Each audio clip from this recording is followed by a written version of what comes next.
Belumkah datang kepada mereka berita penting tentang orang-orang yang sebelum mereka, yaitu kaum Nuh, Ad, Samud, kaum Ibrahim, penduduk Madian, dan penduduk negeri-negeri yang telah musnah. Telah datang kepada mereka rasul-rasul dengan membawa keterangan yang nyata.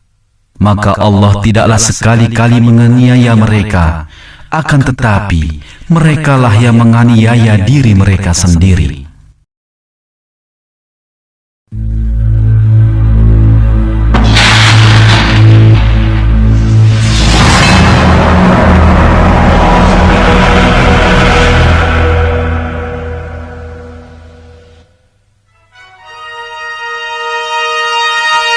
Piramida Mesir 2600 sebelum Masehi.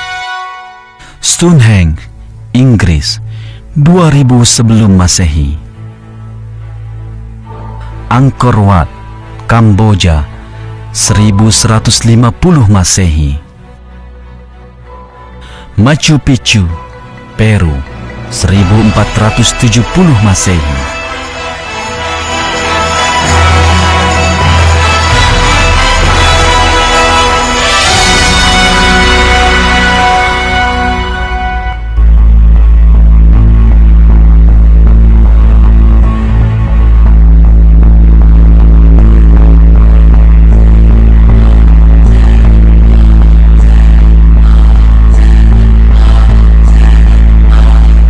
Yang Anda saksikan ini adalah warisan mengagumkan peradaban masa lalu.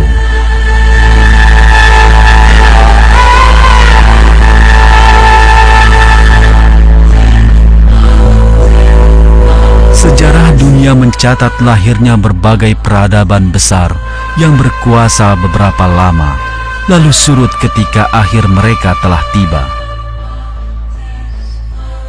Tingkat keahlian bangunan sebagian mereka sudah cukup membuat kita takjub di masa kini sekalipun. Namun peradaban ini yang mendekati, bahkan mungkin melebihi pengetahuan matematika, astronomi, kedokteran dan arsitektur masa kini sekarang tak lagi tersisa. Pengetahuan mereka, kekayaan melimpah yang mereka peroleh, istana dan kuil megah mereka kini tak berpenghuni dan menyisakan reruntuhan.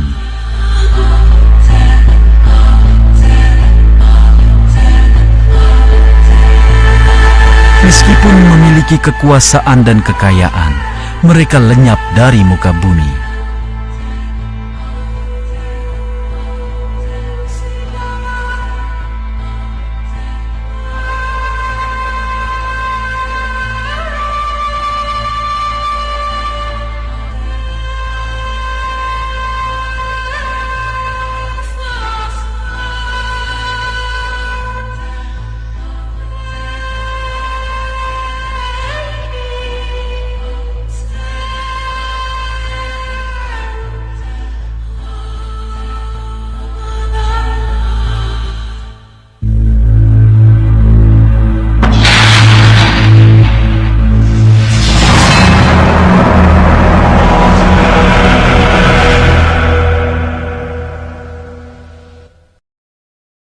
kaum Lut telah mendustakan ancaman-ancaman nabinya.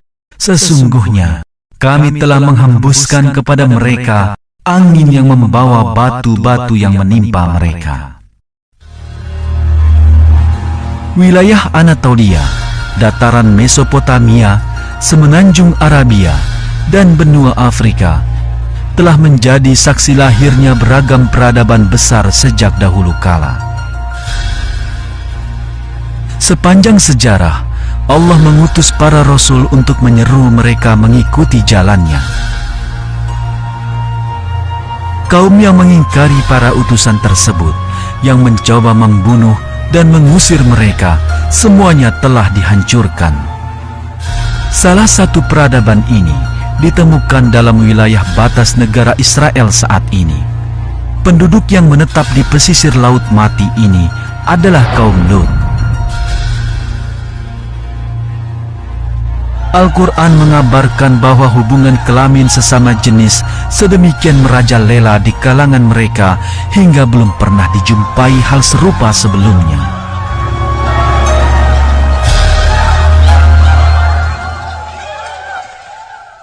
Ketika saudara mereka, Lut, berkata kepada mereka, "Mengapa kamu tidak bertakwa? Sesungguhnya aku adalah seorang rasul kepercayaan yang diutus kepadamu. Maka bertakwalah kepada Allah dan taatlah kepadaku. Dan aku sekali-kali tidak minta upah kepadamu atas ajakan itu. Upahku tidak lain hanyalah dari Tuhan semesta alam. Mengapa kamu mendatangi jenis lelaki di antara manusia, dan kamu tinggalkan istri-istri yang dijadikan oleh Tuhanmu untukmu? Bahkan kamu adalah orang-orang yang melampaui batas." Ketika Nabi Lut menyuruh mereka meninggalkan perilaku maksiat dan menyampaikan perintah Allah, mereka ingkar dan menolaknya sebagai seorang nabi dan melanjutkan perilaku menyimpang mereka. Sebagai balasannya, mereka dihancurkan dengan bencana mengenaskan.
Mari kita lihat bukti arkeologis dari kaum yang dikisahkan dalam Al-Quran tersebut yang baru-baru ini diketemukan.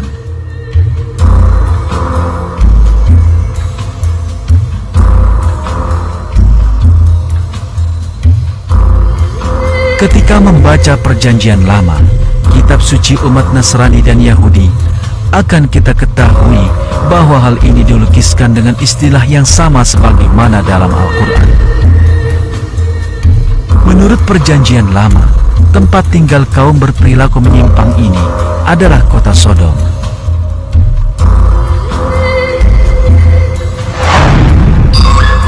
Temuan arkeologis hasil penggalian mengungkap kota tersebut dibangun dekat Laut Mati di sepanjang perbatasan Israel dan Yordania.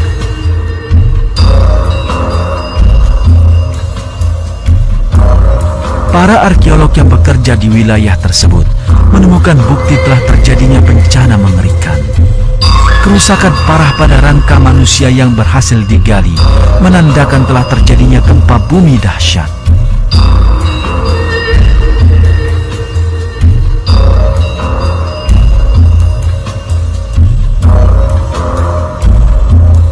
Al-Quran meriwayatkan bahwa malaikat datang kepada Nabi Lut dan memperingatkan hal ini di malam sebelum terjadinya bencana.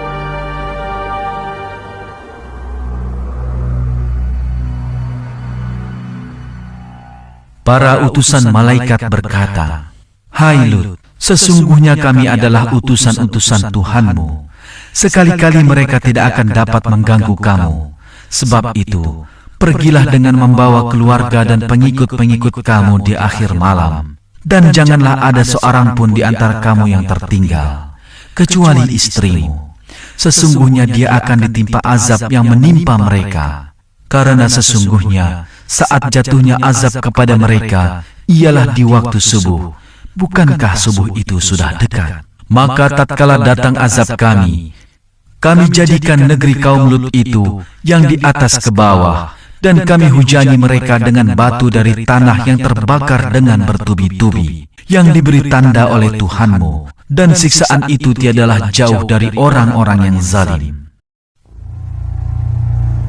Ungkapan "kami jadikan negeri kaum Lut itu yang di atas ke bawah" dalam segala kemungkinannya bermakna daerah tersebut hancur oleh gempa bumi dahsyat.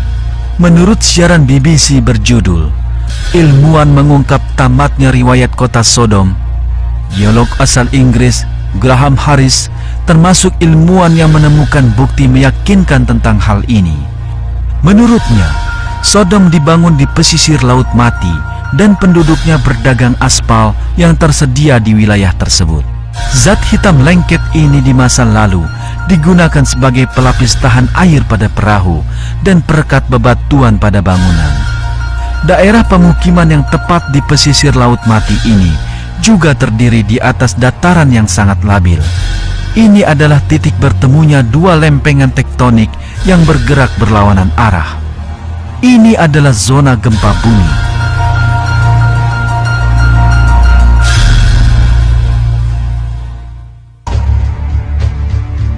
Lapisan lahar dan batu basal yang ditemukan selama penggalian adalah bukti terkuat telah terjadinya letusan gunung berapi dan gempa bumi di sini.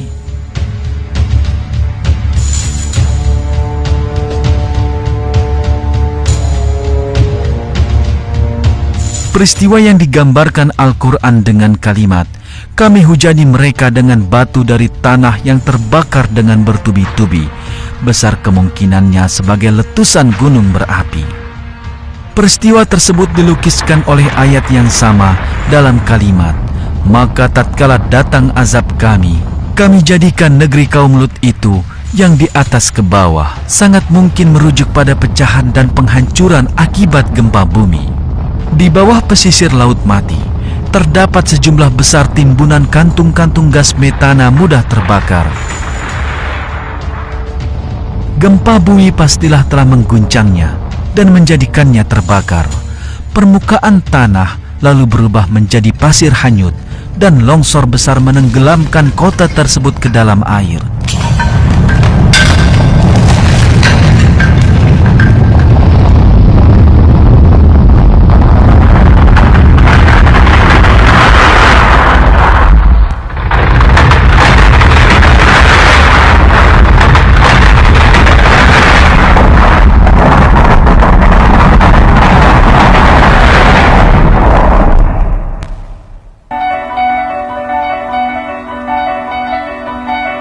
Serangkaian percobaan ilmiah di Universitas Cambridge membenarkan teori ini. Para ilmuwan membangun tiruan tempat berdiamnya kaum Lut di laboratorium dan mengguncangnya dengan gempa buatan. Sesuai perkiraan, dataran ini terbenam dan miniatur rumah tergelincir masuk dan terkubur di dalamnya.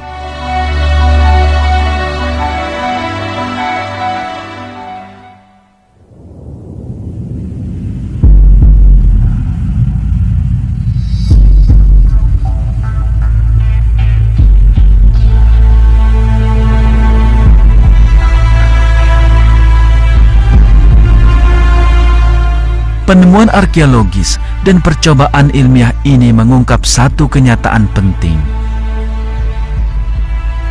Kaum Lut yang disebutkan Al-Quran memang pernah hidup di masa lalu dan diazab akibat penyimpangannya dengan bencana kiriman Allah.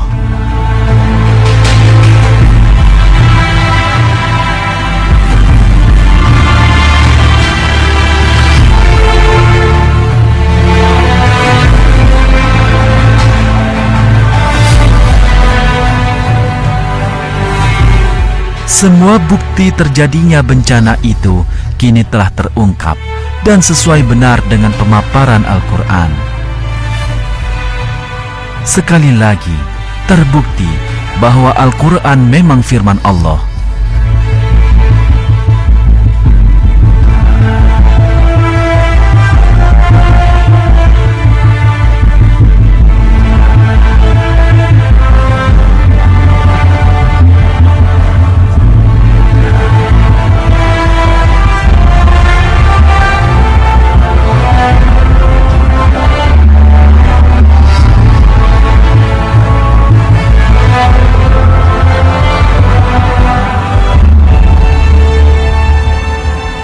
Begitulah letusan dahsyat membinasakan mereka saat fajar tiba. Maka kami jadikan bahagian atas kota itu terbalik ke bawah, dan kami hujani mereka dengan batu dari tanah yang keras. Sesungguhnya pada yang demikian itu benar-benar terdapat tanda-tanda kekuasaan kami bagi orang-orang yang memperhatikan tanda-tanda.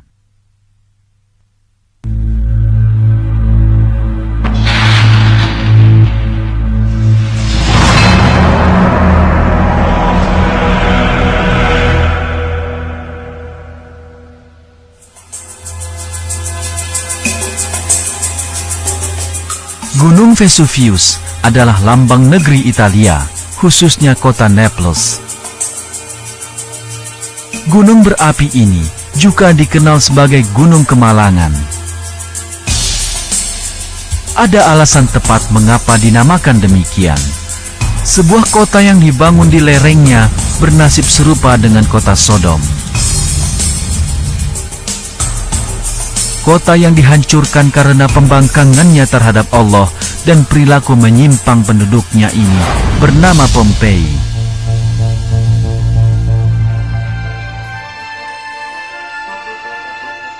Pemandangan ini melukiskan jalanan yang kala itu paling ramai di Pompei.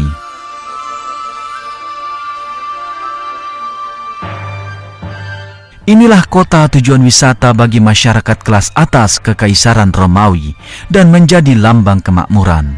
Gaya arsitektur rumah-rumahnya sungguh memukau.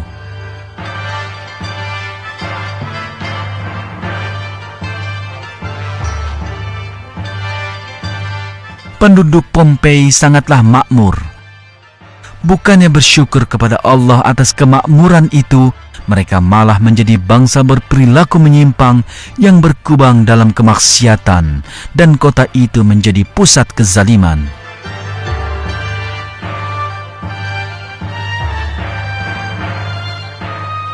Pompei sangat tersohor karena dua hal. Yang pertama adalah pertarungan gladiator di arena raksasa hanya untuk menghibur kaum kaya.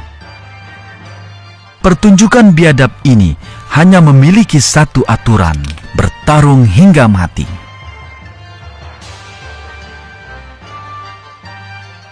Arena bertarung terbesar kedua di Imperium Romawi setelah Kolosium di Roma adalah di Pompei.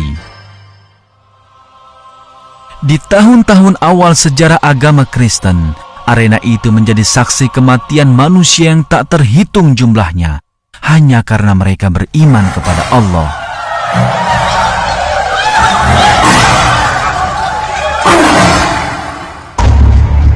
Kekejaman yang sulit dipercaya ini menjadi hiburan terlaris bagi warga Pompei yang hati nuraninya telah redup dan mati.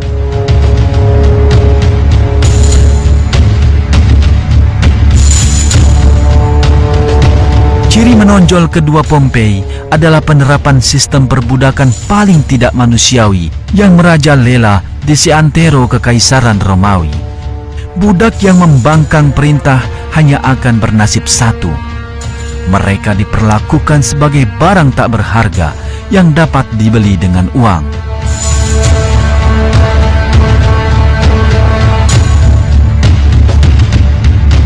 Kezaliman sesungguhnya kaum bangsawan Pompei terhadap budak adalah sesuatu yang lain, yakni memaksa mereka melacur. Perilaku laknat homoseksual di antara mereka sendiri berakhir pada pemerkosaan budak-budak di bawah umur. Singkatnya, kekayaan mereka malah merusak akhlak warga Pompei dan menggiring mereka ke lembah kenistaan dan kemaksiatan. Mereka tak pernah mengira apa yang bakal terjadi.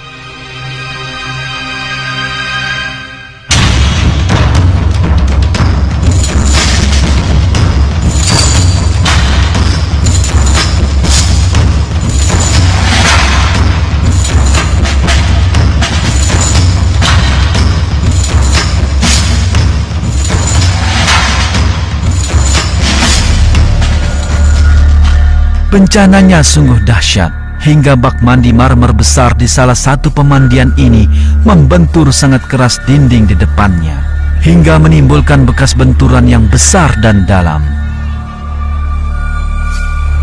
Dalam sekejap, lahar Vesuvius menghapus Pompei dari muka bumi. Bencana ini terpendam dalam tanah hingga 2000 tahun kemudian.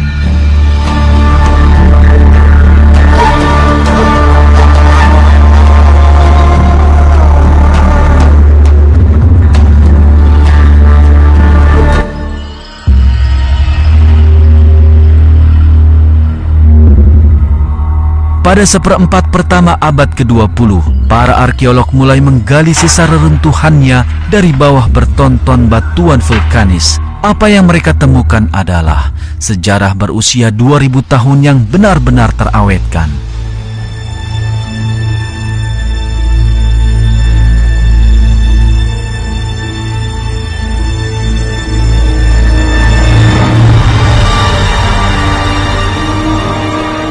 Bencana ini menimpa Pompei sangat tiba-tiba, hingga semuanya tetap dalam keadaan yang sama seperti 2000 tahun yang lalu. Seolah perjalanan waktu telah terhenti.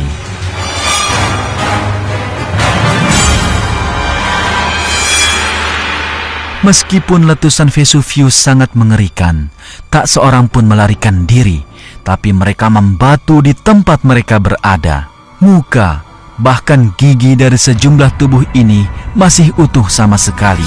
Hampir semua wajah mereka menampakkan mimik keterkejutan dan ketakutan. Sebuah keluarga yang sedang makan bersama membatu seketika itu juga. Bahkan makanan di atas meja ikut terawetkan. Yang paling luar biasa dari peristiwa ini adalah bagaimana ribuan orang menunggu ajal datang dan menjemput mereka tanpa mereka menyaksikan dan mendengar apapun. Dahsyatnya malapetaka menunjukkan penghancuran Pompei sangat menyerupai penghancuran yang dijelaskan Al-Quran. Ketika peristiwa semacam ini dilukiskan Al-Quran, dikisahkan bahwa orang-orang selalu ditimpa bencana dalam sekejap di tempat mereka berada.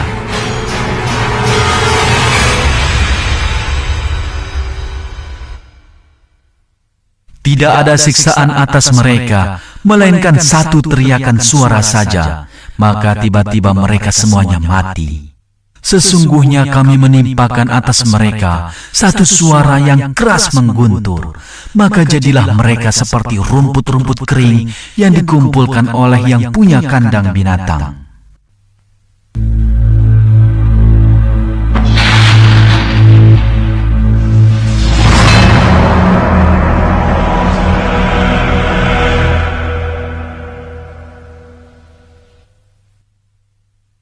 Adapun kaum Ad, maka mereka telah dibinasakan dengan angin yang sangat dingin lagi amat kencang, yang Allah menimpakan angin itu kepada mereka selama 7 malam dan 8 hari terus-menerus. Maka kamu lihat kaum Ad, pada waktu itu mati bergelimpangan, seakan-akan mereka tunggul-tunggul pohon kurma yang telah kosong dan lapuk. Maka kamu tidak melihat seorang pun yang tinggal di antara mereka. Sejarah semenanjung Arab telah bermula sejak dahulu kala. Legenda tak terhitung suku Badui penghuni padang pasir di masa lalu telah sampai ke masa kini. Salah satunya mengisahkan sebuah kota yang dibangun di antara bukit-bukit pasir. Meski wilayah sekitarnya yang kering tandus, kota tersebut dahulunya makmur dan subur. Warga kotanya sangat menikmati kemakmuran.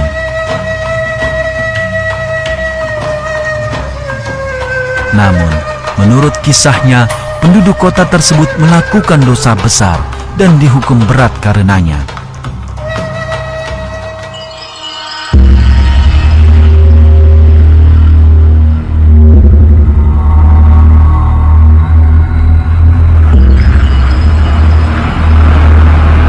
Badai pasir dahsyat memusnahkan mereka seolah mereka tidak pernah ada.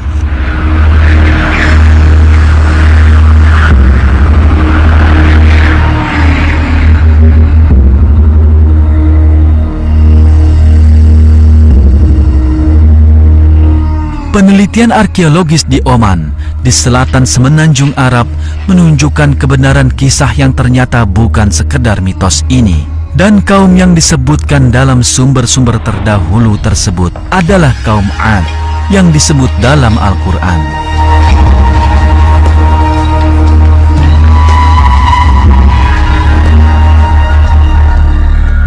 Arkeolog amatir Nicholas Klepp adalah penemu kota yang hilang ini.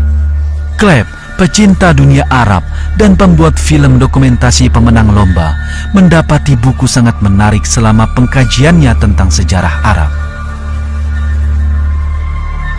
Buku ini berjudul Arabia Felix, tulisan peneliti asal Inggris Bertram Thomas pada tahun 1932.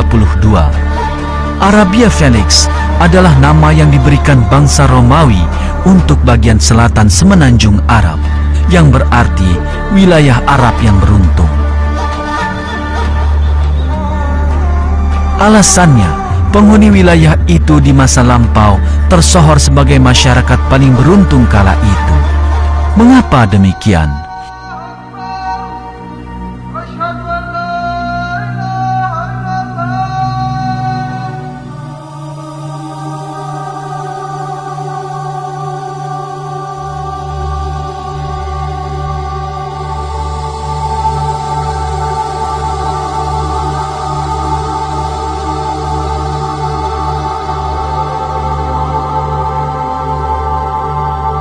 Karena penduduknya menghasilkan dan menjual sejenis kemenyan, getah wangi yang dihasilkan pepohonan langka.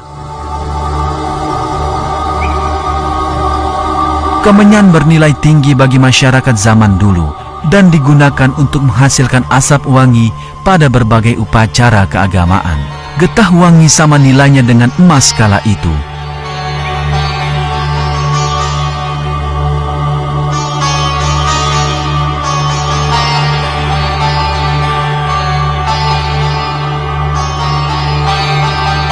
Dalam bukunya, peneliti Inggris Thomas menyatakan ia telah menemukan jejak-jejak salah satu kaum beruntung tersebut. Ini adalah kota yang dikenal suku Baduy sebagai Ubar.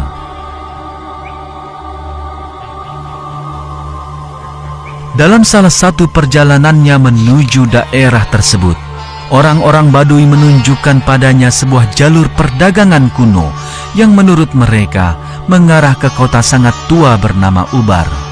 Thomas sangat tertarik dengan hal ini, tapi ia meninggal sebelum menyelesaikan penelitiannya. Nicholas Klepp mempelajari tulisan Thomas dan menjadi percaya pada keberadaan kota hilang yang disebut dalam buku tersebut. Tanpa membuang waktu, ia memulai penelitiannya sendiri.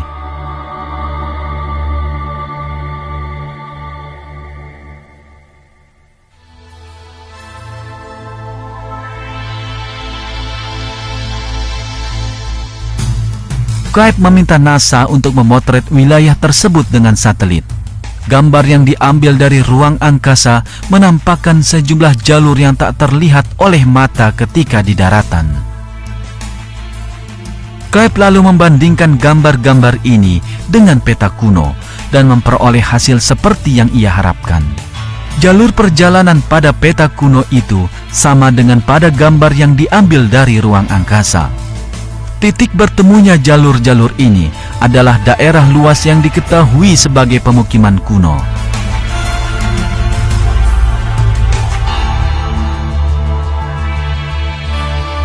Telah tiba saatnya bagi Nicholas Cleve untuk memulai perjalanannya.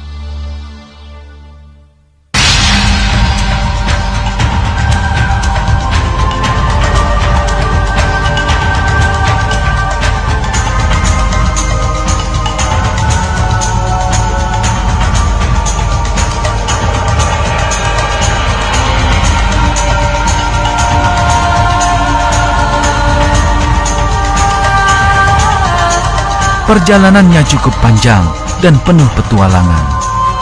Di saat menembus perbukitan pasir tak bertepi, dari waktu ke waktu, tim peneliti menggunakan peralatan paling mutakhir.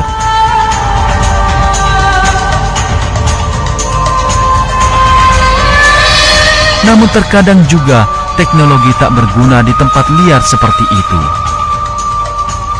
Akhirnya, Cleve dan timnya tiba di reruntuhan bersejarah yang ia harap sebagai kota Ubar.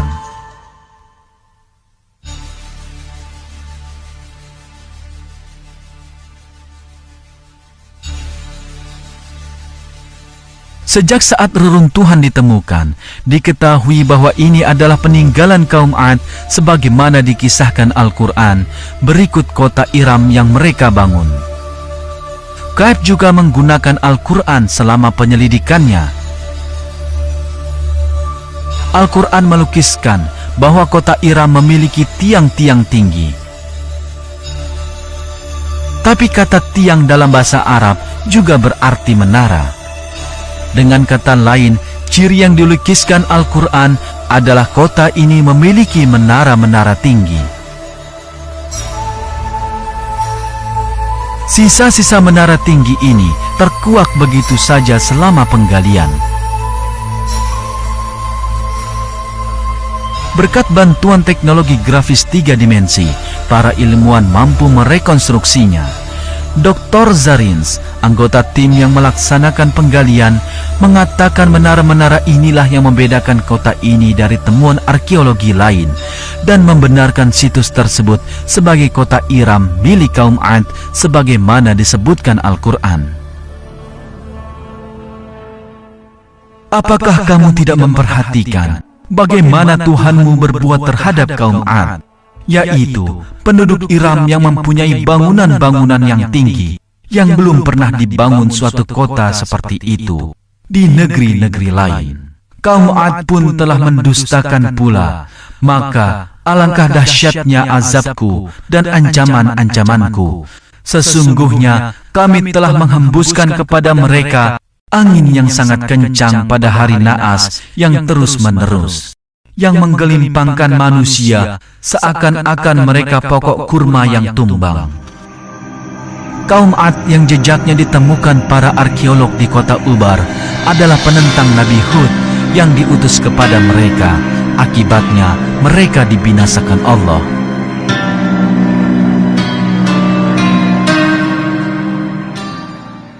Maka tatkala mereka melihat azab itu berupa awan yang menuju ke lembah-lembah mereka, berkatalah mereka, "Inilah awan yang akan menurunkan hujan kepada kami." Bukan, bahkan itulah azab yang kamu minta supaya datang dengan segera, yaitu angin yang mengandung azab yang pedih. Dikisahkan dalam ayat tersebut bagaimana kaum Ad melihat awan yang akan mengazab mereka, namun mereka tak menyadarinya, malah meyakininya sebagai awan hujan. Ini adalah isyarat penting bentuk penderitaan yang akan segera ditimpakan kepada mereka, yakni badai gurun. Angin puyuh yang bergerak dan menerbangkan pasir gurun terlihat dari kejauhan menyerupai awan hujan. Mungkin kaum Ad tertipu oleh penampakan ini sehingga tidak menyadari bahayanya. Nyatanya, Ubar, sang Atlantis gurun pasir, ditemukan di bawah lapisan pasir berketebalan beberapa meter. Sebagaimana diungkap Al-Quran, badai tersebut terjadi 7 hari 8 malam, menimbun kota dengan bertonton pasir dan mengubur warganya hidup-hidup.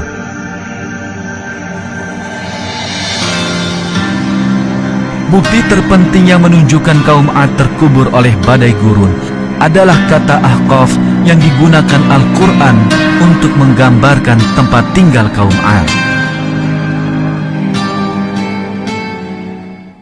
Dan ingatlah Hud, saudara kaum 'Ad, yaitu ketika dia memberi peringatan kepada kaumnya di Al-Ahqaf, dan sesungguhnya telah terdahulu beberapa orang pemberi peringatan sebelumnya dan sesudahnya dengan mengatakan, janganlah kamu menyembah selain Allah, sesungguhnya aku khawatir kamu akan ditimpa azab hari yang besar.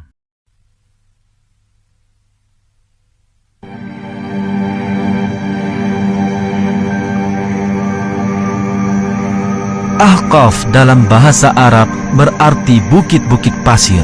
Ini menunjukkan kaum 'Ad tinggal di wilayah yang dipenuhi perbukitan pasir.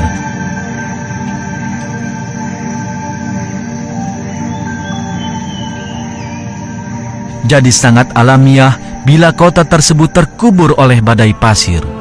Bencana yang menghempaskan kaum 'Ad berupa badai yang menjadikan manusia mati bergelimpangan seakan-akan mereka tunggul-tunggul pohon kurma yang telah kosong, pastilah telah membinasakan seluruh penduduknya dalam waktu sekejap.